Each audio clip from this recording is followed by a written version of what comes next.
अच्छा, मुबारक मौका है भाई। प्लीज मेरे को बार बार क्यों कहना पड़ रहा है आप नहीं बोलो? बोलने में अच्छा है कि सुनने में अच्छा? या आप बोलो मैं सुनूंगी या मैं बोलूं आप सुन लो। आप घर में आए हो, भगवान के दरबार में आए हो और बेटी की शादी के उपलक्ष्य में आए हो। हमारा वो देश है, किसी जमाने में यहाँ बेटियों की कीमत कम मानी जाती थी। लड़कियों को सेकंड चाइल्ड माना जाता था, लड़कों को फर्स्ट प्रेफरेंस। पर आज हमारा समाज पढ़ लिख गया है, सबको समझ है कि दुनिया में जीने का 90% जो वजन है ना, वो बेटियां उठाती हैं। 90% वजन बेटियां उठाती हैं। बच्चों को पालना, उनको पढ़ाना, उनकी शादियां करनी, उनके दुख सुख में शामिल होना, ये सारी बेटियों की ड्यूटी है। और उतनी ड्यूटी बेटियां अपने माँ बाप की तरफ निभाती हैं। एक फ्रेज है इंग्लिश का, उसमें कहते हैं son is a son until he gets wife and daughter is daughter throughout life। बेटी बेटी है सारी उम्र के लिए।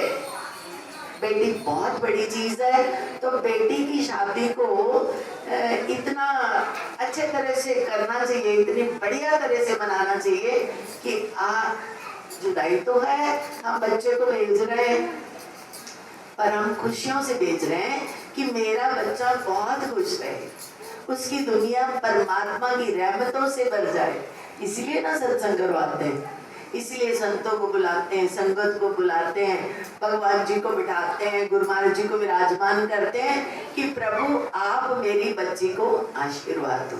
और हम अपनी बेटी को वैसे ही विदा करते हैं जैसे महाराज भगवान पार्वती के लिए उमा की माँ ने विदा किया, उमा के पिताजी ने विदा किया, जैसे सीता माँ को विदा किया गया, जैसे रुक्मणी को विदा किया गया। हमारी बेटी का रुतबा इतना बड़ा है। हम इसको राधा जी से कंपेयर करते हैं, पार्वती से करते हैं, उमा से करते हैं। तो अपनी बच्चियों को वो शिक्षा दो। आपके देश को, आपके बच्चों का भविष्य बच्चियों के हाथ में, वो जो चाहे बच्चों को बना सकती हैं, जो वो बच्चों को सिखा दे। तो माता का रुतबा भी उतना ही बड़ा है। अगर माँ बच्चे को ठीक शिक्षा दे दे तो बच्चा इतना काबिल बन सकता है कि बढ़िया समाज बन जाए। और अगर माँ ने शिक्षा ही ठीक नहीं दी तो फिर कोई और जिम्मेवार नहीं है। सारे समाज को बिगाड़ने के लिए और बनाने के लिए माँ का हाथ 90% फिर है। तो बच्चियों की शादी, हम माँ की पूजा करते हैं, माँ की पूजा करते हैं ना, तो फिर बेटियों की भी करो ना। बच्चों कन्या पूजन कर देते हैं हम 6 महीने के बाद। नहीं, उसको इतना काबिल, इतना लायक बनाओ कि वो हर परिस्थिति में खुश रहना सीख जाए, उसको कभी कोई दुख हरा ना सके, उसको कोई सुख जो है वो अहंकार में न ला सके। होता क्या असल में, थोड़ा सा सुख मिलता है तब बच्चा अकड़ जाता है, अहंकार करता है, थोड़ा सा दुख आता है तब वो बिगड़, उसका मन टूट जाता है, वो हो जाता है। तो ये जो रुतबा माँ के दरबार में बैठ के मैं कह रही हूँ कि माँ का जितना बड़ा रुतबा है उतना बाप का नहीं है, क्योंकि माँ 90% कष्ट सहन करती है। तो बेटियों को इतना काबिल बनाना है, उनको पढ़ाई भी देनी है, उनको अच्छे अच्छे संस्कार भी देने हैं, उनके अंदर प्रभु की भक्ति भी भरनी है, उनके अंदर सेवा भाव भी भरना है।